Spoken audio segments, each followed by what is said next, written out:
Фарид Мухаммедшин «Виражи судьбы» Республика парламент рейсінің 75 жыллық юбилейна бағышланған китап әнә шулай атала.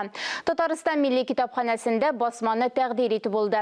Документаль материалларға негізленіп язылған китапта Фарид Мухаммедшиннің Токер схенерінен үзләштірген оқушыдан башлап, халыкара дәрежедегі сәясәтче булып формулашуына кадәрге ғажайып язмышы чагылыш тапкан.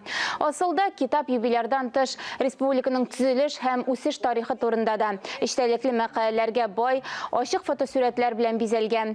Басма битләрендә Фәрит Хайрулла улы, туганнары, хезмәттәшләре, дуслары, Россия дәүләт эшлеклеләре, Татарстанның беренче президенты Минтимер Шәймиевнең, шулай ук республиканың хәзерге президенты Рөстәм Миңнеханов истәлекләре урын алган.